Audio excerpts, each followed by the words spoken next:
Welcome to the adventures of a man who can stop time. Introductions. He is an Altmer of dignity and grace. He wields his furious magic power around him like a cloak. He has the apprentice birth sign and his class is, of course, Timestopper.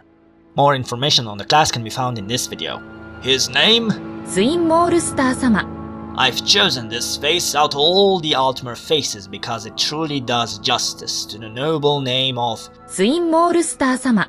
It kinda looks like he's doing it right now. If you know me and you expected anything else from me, then clearly you must have hit your head as a child. Unfortunately, Lord Swine-Molestor sama. does not start out with the right spells for the job, and those will cost some money. So first we take everything from the unattended room in the census office. Yes, everything. We don't specialize in merchandise yet, so we're going for bulk too. Then we sell all that shit and go to Balmora, where we also pick up everything from all the crates and get over-encumbered a few times during that. Fortunately, you don't have to watch all that. If I could force you to do that, I totally would. But alas, my basement is already full. Just kidding. During my meticulous search of Balmora crates, I found something that's really great for my build, and that is Belt of Summon Scamp. A really good find. I need money and something to do, so I deliver the package to Chaos and I join the Mages Guild, where I buy some minor and unimportant spells that are essential for my build. The most vital is that I get Paralyze, Damage, Willpower and a Meat Shield. Scamp and Ancestral Ghost is good enough for now. I really would want to get a 40-second Paralyze spell and a 100-point damage willpower on target, but unfortunately I also want to be able to cast these things with 40 illusions, so I'll have to be humble for now. I had trouble financing all of this, but fortunately our Dark Brotherhood assassin helpfully decided to offer his armor and his life for the cause. Oh yeah, I also stole the alchemy set from Caldera and made some potions out of the ingredients I found in crates, and I bought some iron throwing knives. Also, I took the potions of Restore Magicka and Fortify Willpower from the Mages Guild chest, because that's like half the reason I even joined the guild. And now it's time for the moment of truth. Normally, when I play a more normal build, I do this earlier, but we're going to Adamascetus. If you forget, which given your limited brain capacity is fairly likely, Adamascetus is the cave near Seydanin, just across from the Siltstrider. This cave in particular is the place where I usually go test my build. There are 4 enemies in there, none of them particularly difficult to kill, so if the build is at least somewhat viable, I shouldn't have too many problems. Now admittedly, we already tested Timestopper a little bit against the gifts from the Dark Brotherhood organization. But I think it went pretty well. The first enemy was no problem. But if I ever have problems in this cave, I usually have them with the mage, which is the second enemy you encounter.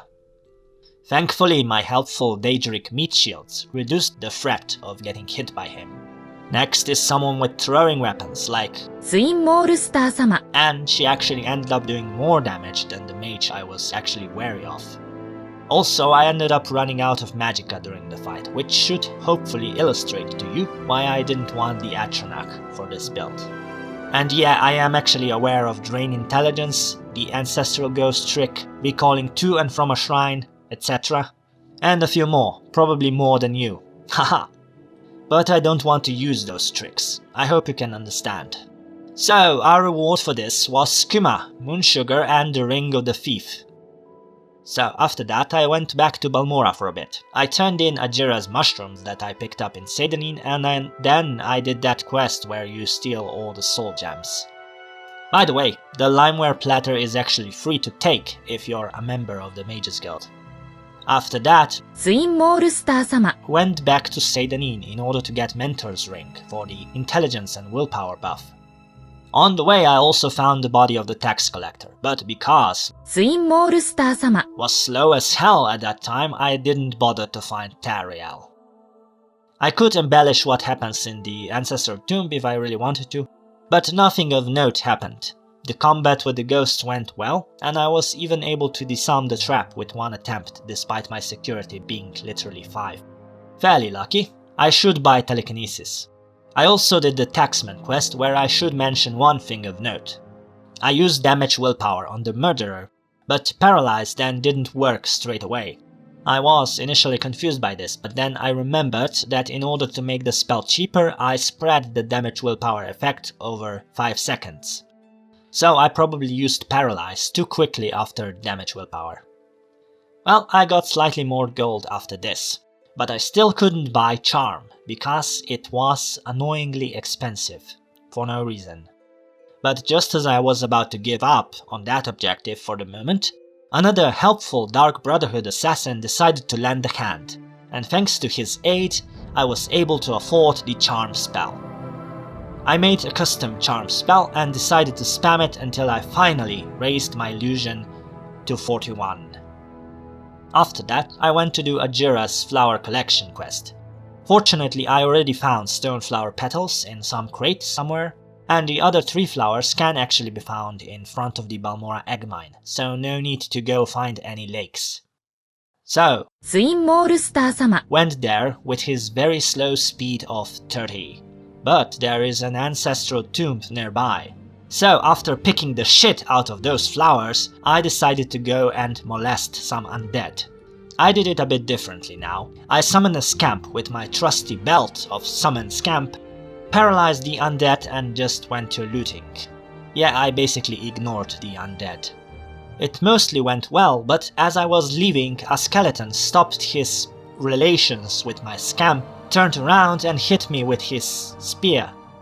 So it didn't go totally like I was planning, but it proved it was sometimes possible to just paralyze and ignore enemies. I then returned to Balmora, joined the Fighters Guild, and I went to do the first quest.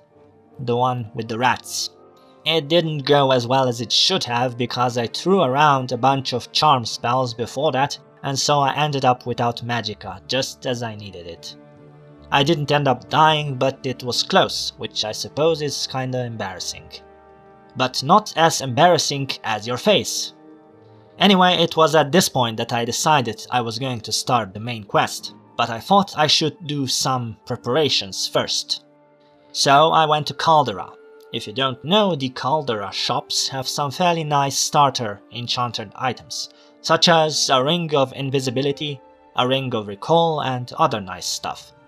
By the way, my custom charm spell didn't feel like cooperating, so I ended up using all my magicka throwing it at the same merchant. But it was good for training, I guess. After that, and picking up some restore magicka potions from another guild hall of the Mages Guild, I discovered that 30 string does not make up for a lot of inventory space, so I had to do a bit of inventory sorting. Otherwise I would be left with literally no room for any loot. If you don't look at it so negatively, inventory sorting ends up feeling sort of like a puzzle game of sorts. Unless you are playing Elder Scrolls Online, in which case it's tedium designed to make you want to get the craft bag. I ended up using a lot of my alchemy ingredients, half of which were wasted, and I ended up leaving behind a lot of these soul gems, the jewelry, and some of the restore fatigue potions that I got from the Fighters Guild, because I had custom ones. Those standard potions are actually fairly heavy. Then, finally, I set out to Arcantant, the first main quest dungeon. My trip to Caldera ended up being useful right away, because I used the Ring of Aversion to sneak up on Snowy Granius, Chaos's deceased great-uncle. They look fairly similar. I cast damage willpower before he could react, but unfortunately he didn't end up miscasting his spells. He managed to summon his skeleton. In response, I summoned my own stand, and after that I ended up paralyzing him and finishing him off with the help of my scamp. Arcantant actually ended up being very fun with this build. After the initial 2 enemies, I mostly did things in the spirit of what this build is supposed to become. I paralyzed my enemy and moved on, letting my summon deal with them. I was a bit worried about the enemy near the puzzle box, but it ended up working just fine.